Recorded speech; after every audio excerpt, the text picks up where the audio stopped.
Welcome to Cryptocurrencies, the Future of Digital Money show at PortfolioWealthGlobal.com. My name is Michelle Holliday. We have had a series of important interviews released recently, including Bill Holter, Carl Deniger, famed economist and Bitcoin enthusiast, Mr. Jeffrey A. Tucker, and we have upcoming interviews with some of the most brilliant rising stars in the world of investing. Today's guest is Mr. Ben Perrin. He is an example of one of the fastest rising stars within the cryptocurrencies and blockchain world. Ben is a certified Bitcoin professional through the Cryptocurrencies Certification Consortium. He spent a couple of months living solely on Bitcoin in 2014 for a company called Broker. He worked with the Bitcoin ATM company called Bitcoin Solutions until 2017 and currently is working with the Bitcoin National Incorporated for their over-the-counter brokerage and consultation services. Ben, welcome to the show. How are you today? I'm great. Thank you very much for having me. I'm excited to be here. Oh, we're excited to have you. That's an amazing list of accomplishments. Thanks. Yeah, it's been an interesting few years, that's for sure. Oh man, and getting better all the time, right? Yeah, absolutely. Now, Ben, we're going to start off with a little bit of an odd question. Do you think that the anarchist use case, that the one would completely make this industry unregulated, is over? In other words, from your perspective, are we headed into a fully taxed, highly regulated environment, maybe even more so than fiat currencies?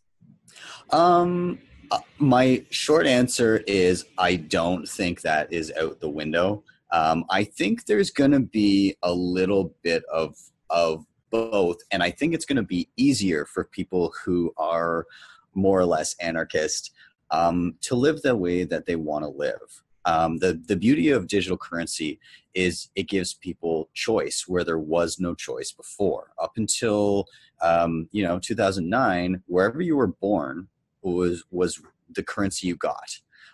And now you have that choice. You wake up in Venezuela, well, guess what? You no longer have to deal with the bolivar. You can choose to use digital currency instead. So for those that are anarchists that want to be apart from the state, more or less, obviously the state will not be super excited about that, and they may try to crack down on it. But when you have these decentralized systems, that becomes exceedingly difficult to do. So it excites me to see that happen. But at the same time, you have states that want to create their own digital currencies, and people that choose to use those will be subject to the terms and conditions of those currencies. So while I don't think everybody will live as anarchists, I also don't think everybody will be living under the boot of the state either. And I think that we'll see an interesting mix of whoever's comfortable where, and they get to choose where they fit in. Now, Ben, our company, Portfolio Wealth Global, has written extensively about cryptocurrencies.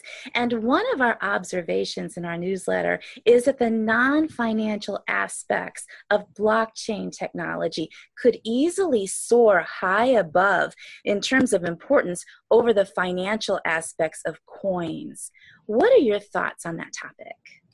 I think it's very interesting because right now everything's all lumped together. Everybody says blockchain, and not only does that include all digital currencies, but it includes these networks that are meant to facilitate decentralized applications. And there's no separation of them. It'd be like saying stocks, and that's just everything that's on the stock market. It's very, very different when you actually get into the sectors. You have NASDAQ, you have New York Stock Exchange, you have these separations of I guess subsets of what they stand for and how they function. So yeah, absolutely. You could have blockchain based tokens that are used for a specific use case that I guess in market cap can exceed something like Bitcoin or other monetary based coins. But I don't think that's at a detriment to those coins. I think it's just different use cases. It's like saying General Electric is worth this much compared to Apple. Right.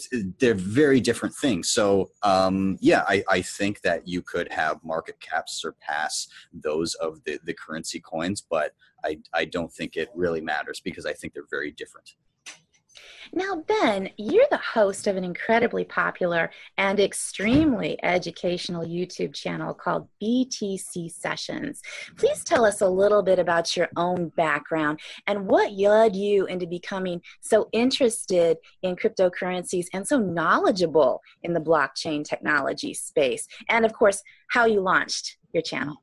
Yeah. So my background before getting into crypto and launching the channel, oddly enough, I was actually in schools teaching little kids how to do hip hop and breakdancing. And so I That's was, awesome. yeah, it was fun. So and I'm sure a lot of people watching right now are going, how in the hell does that relate to crypto? And what was the segue there? So I loved my job. It was a lot of fun. I worked with a fantastic company. I was with them for 10 years. And I gradually moved into management there and kind of did the contracts with the schools. But more or less, my job as I was teaching was breaking down complex movements into bite-sized, digestible pieces for school children. And that, I guess, that mindset of taking something complex and lowering it down to the lowest common denominator so it was understandable translated really well as I became interested in crypto, in teaching people about these complex technologies and making it relatable and easy to understand. So I noticed Bitcoin a few times kind of through 2013 was when I first started seeing it, which for some may seem early, but for others that have been around the block, I consider it late. I saw the price a few times. Every time thought I missed the boat, even though it was astronomically higher every Everybody time. always thinks, oh my God, it's over. Oh, it's over. Exactly. Oh, it's Yeah. over. Yeah, so I saw it, and then after the huge run up at the end of 2013, when it went to over 1,200 US dollars, that's when I started to think, okay, I need to actually read and understand this, because is it a Ponzi scheme? That's the initial thought usually when you see something rise so meteorically. So I started reading, and I started to actually understand the underlying technology, and there wasn't a lot of great content at the time. Now there's a lot more, and it's great because there's so many wonderful tools for learning. But at the time, it was very dry, and it was usually some person in their basement in a dark room just kind of talking about stuff, and it wasn't engaging, and it was a lot of the time too technical to understand for most people. But I kind of drudged through that as best I could, and I also found a great course a free course on Udemy called I think it was How I Learned to Stop Worrying and Love Crypto. And it was a series of, I think, 10 or 12 videos that were all half an hour to an hour long. And it walked you through how Bitcoin works and some of the reasons why it could not work. What could happen that could, possibly ruin Bitcoin and cryptocurrency. So it kind of walked you through both sides of it. And I felt like I had a pretty good understanding after I ingested that material and a lot of other sources. And I just kind of started diving in a little bit at a time, $50 to play around and try sending and learning about wallets. And it was a couple years later, after ingesting all of this material that was just difficult to get through, that I realized maybe there could be a more relatable and I guess even entertaining way of presenting this material. Mm-hmm. And I had done some travel videos in the past, and I come from an arts background. I've been a performer for a lot of my life, and I decided I'm going to put my hands together here because I'm completely enthralled by cryptocurrency, and I want people to be interested in it. And so I started piecing together my channel. I just one day said, okay, I have to make a video once a week. Every Monday there has to be a video there, and that's been the case for well over 2 years now. I haven't missed a week. I've always put out a video, whatever topic I decide to cover, but I'll pick a topic and I'll try and break it down as simply as I can. How do you get a wallet? How do you properly secure crypto? What is this website and how does it function? Or interviews with major players in the industry. I've spoken with Eric Voorhees and Trace Mayer and a number of others that were gracious enough to humor me in coming on my show. And I'm very flattered that anybody bothers to talk to me at all. But yeah, it's been a wild ride, and it's been very exciting to see this thing grow and the interest just accelerate. That's incredible. You know, turning to the cryptos themselves, could you please give us a brief overview of what you feel are the top 10 coins and what each of them does? As you mentioned before, each coin is very, very different, and they come from different things. So in truth, each one has a very different function. So what are your top 10 and why? So this is a difficult question for me to answer. And the reason being is I will say I am a borderline Bitcoin maximalist. And for people unfamiliar with it, I figured as a Bitcoin professional, certified.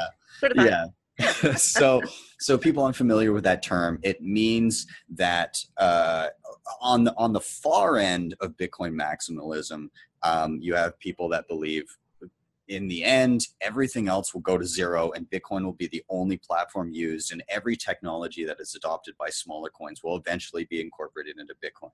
Now, I don't necessarily think that is the case, but in my kind of where I lie, I do lean towards seeing the most value in Bitcoin for a few reasons.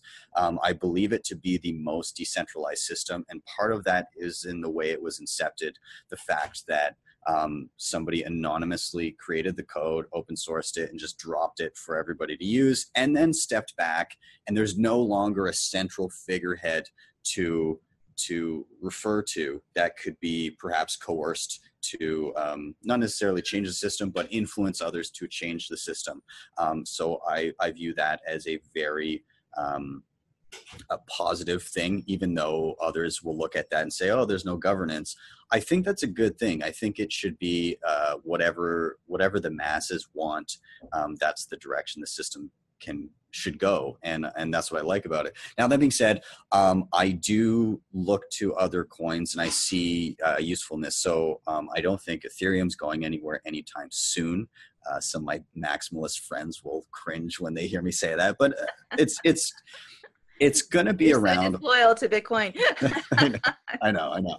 I don't think it's going anywhere. I think it'll continue to grow. I find it very interesting that competitors to Ethereum in the smart contract space, this idea of being able to have decentralized applications that cannot be subverted or shut down, I find the idea that there's competitors coming out for that is very interesting. Like EOS, I believe they're about to launch their mainnet here right away, pretty quickly. So seeing those ones come in to try and nip at Ethereum's heels and take some of that market share, I think that's positive because it forces quicker innovations. I also, Litecoin has been around forever and has really asserted itself as a, and I hate this phrasing, but silver to Bitcoin's gold. It kind of is. Like it's some people say it's redundant to have Litecoin, but I think it's going to continue to be around and be used. I think Litecoin is really next to Bitcoin. Yeah. I think it's great, and I also think because the user base is a little bit smaller, it's a little bit more nimble in rolling out technology. It's a fantastic real world test net to roll out technology that can be applied to Bitcoin. And I think they can go hand in hand there. Privacy coins like Monero, very interesting because contrary to popular belief, maybe not people that are in the space are familiar, but Bitcoin isn't anonymous, it's pseudonymous. So you have an address and that address is upon creation anonymous, but as soon as that's associated with you in any way, people know what funds you have. And not only that, but you can pull data points from the blockchain. If you pull money off an exchange and you send it around a bunch, but then you pull it out of another exchange, it stands to reason you had the money the whole time. So you can pull information and get a pretty good picture of who owns what, until other technologies are introduced to further anonymize Bitcoin. So at least at the current time, things like Monero and Zcash are very interesting use cases, because I believe that people should have privacy when it comes to currency. And outside of that, I have coins that I kind of keep an eye on, but I'm very, with any project, I look at it and my first question is why? Is this necessary? Is this something that can't be implemented on another chain? Is this something that's super redundant that's been done in a million other coins? One thing I really don't get is the race to have the most transactions per second. I mean, we get it. You know, you want fast, quick transactions, but that's not why this stuff exists. I can tap my debit card at every vendor down the street here in Vancouver and get an instant transaction.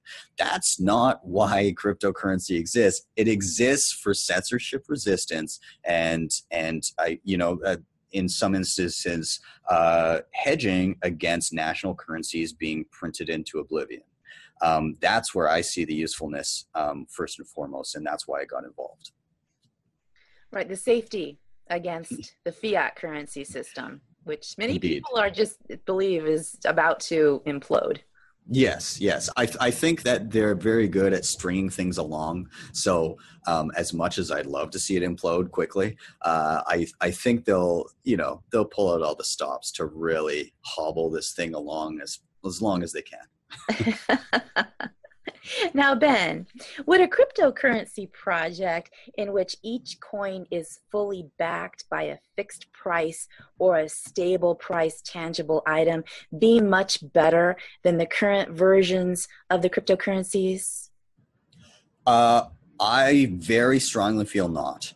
The reason why is the way that these currencies work. For instance, Bitcoin, Litecoin, even Ethereum, it's the asset itself is digital, and that's why you can trust it, because the ledger is the say-all, end-all. When you have a digital ledger or a blockchain that is backed by a physical asset, you inject trust into that situation. So let's say you had a coin that is backed by US dollars. Who's doing that audit?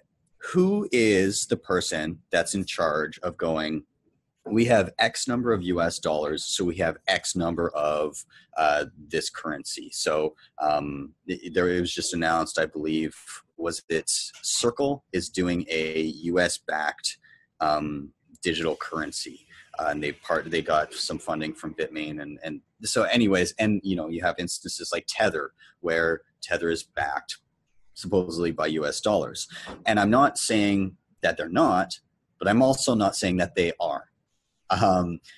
You have to trust a third party that is saying we have this much money backing it. Or, if you have something pegged to gold, show me the gold. You have that trust issue, and that gets down to, even when the US was still on the gold standard, was the gold there? I mean, it seems like you go back into that circle of the gold is safe. It's over here, but no one can see it.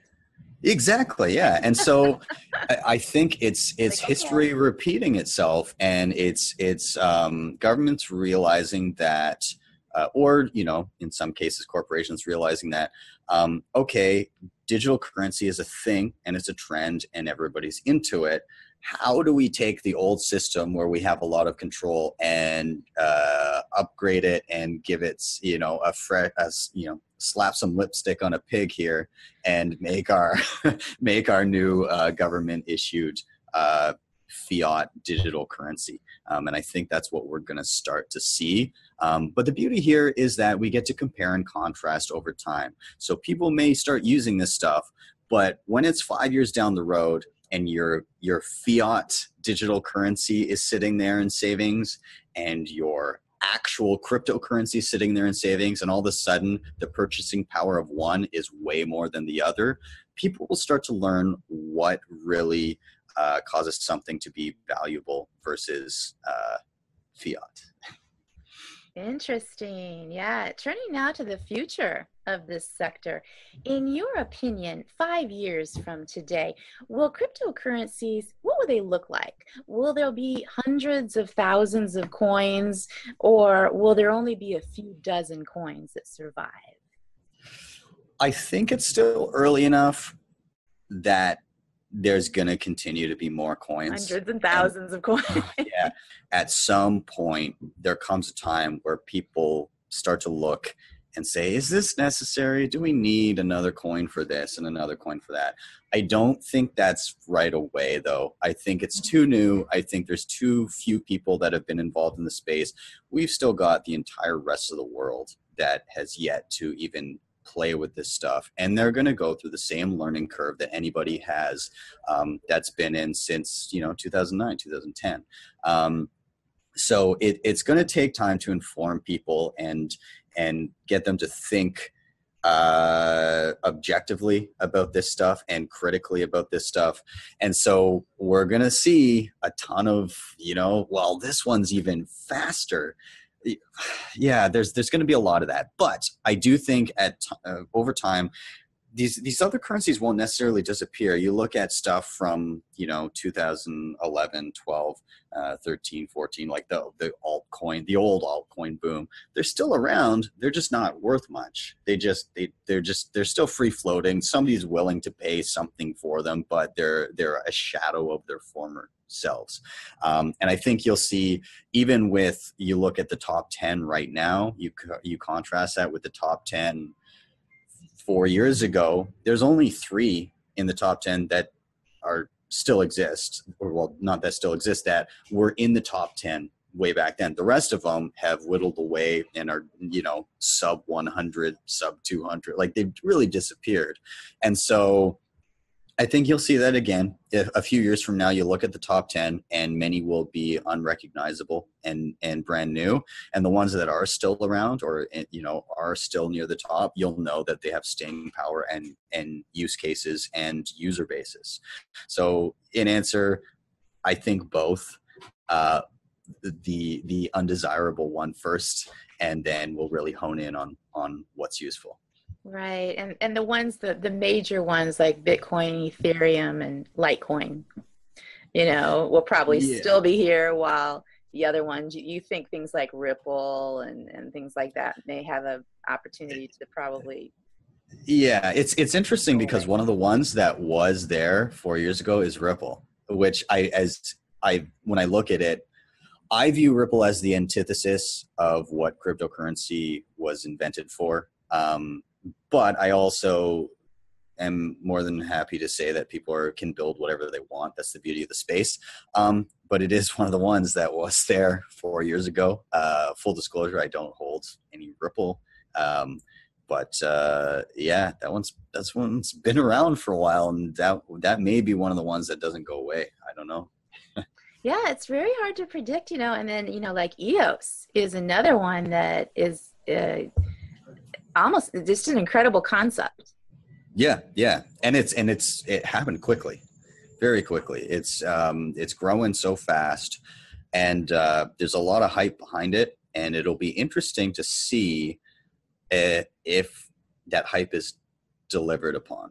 Like if they can hold up to all the expectations. I guess time will tell. It's a real world litmus test, and we get to experience it. That's it. We're experiencing the birth of something incredibly exciting that probably in itself, just because of blockchain, is going to be here forever. I know blockchain is entering the cannabis space for verification, because in cannabis you have to verify from seed to soil to where everything came from, and there's nothing else that can really do that except blockchain technology. So that's very interesting. Yeah, trying to remove trusted third parties, and I get interested interested with these supply chain uses of blockchain, like I said, in every use case, I'm skeptical but willing to learn, because I think when you totally close yourself off to other possibilities, you can miss things.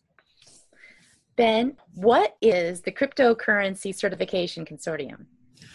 Yeah, so this is an online, you can find it online. It's a website that you can go to. It is more or less, if I'm entirely honest, it's a fancy piece of paper that I get to put on my wall. But it's a group of people have put together more or less an online exam that you can take to prove that you are up to a certain level knowledgeable in this space. In this instance, on Bitcoin itself. So I did the certification. They walk you through kind of all the information that you're going to need to be knowledgeable on. They do refer you to some resources where you can start to read up on that. And then they give you a timeline saying it's, to do well on this exam, you're likely going to have been in the space for 2 to 3 years and actually been doing your research, not just trading coins, right? You have to learn about the technology. You actually have to know. Jeffrey Tucker calls it Klingon, trying to learn what this means. And I thought that was so appropriate, because everybody's heard of Klingon, but does anyone speak it? Yeah, exactly. It's very much that. Yeah. So the course itself, it's not a course. You just get referred to some resources that you can utilize to start learning. But it's an online exam. You have a limited amount of time to complete it, so you can't be Googling off to the side and trying to learn everything, because the time frame won't allow for it. And at the end of that, if you've scored above a certain percentile, then you are certified, and they'll send you in the mail. You get your little fancy piece of paper.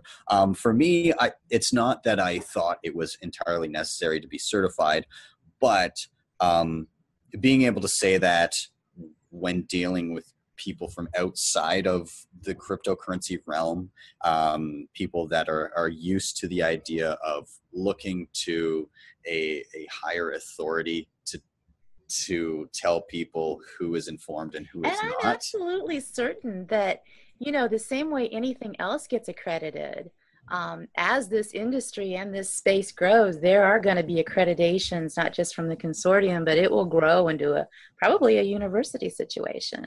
Oh, absolutely. Yeah, there definitely will be courses on this stuff. And it will be nice that people will have an easy, I can go take this course and actually learn about this specific topic.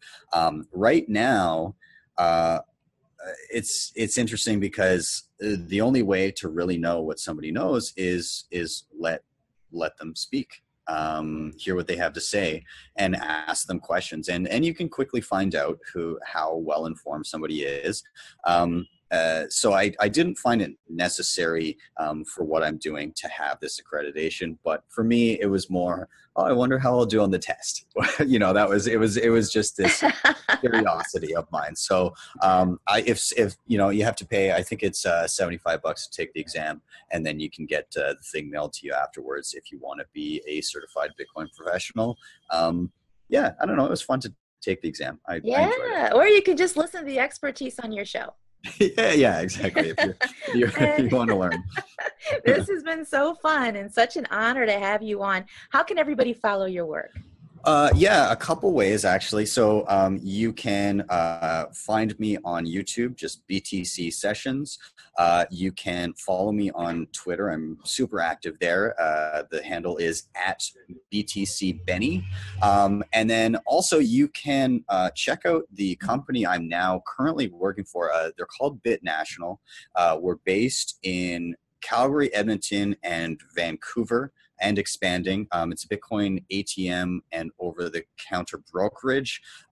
And we are now in the process of launching an online exchange and our own ITO. And the ITO itself is going to be a token that allows people to cut their trading fees by 50%, as low as 0.1% crypto-to-crypto trades. So that just launched today. The landing page is bitnational.com, so you can go check that out as well.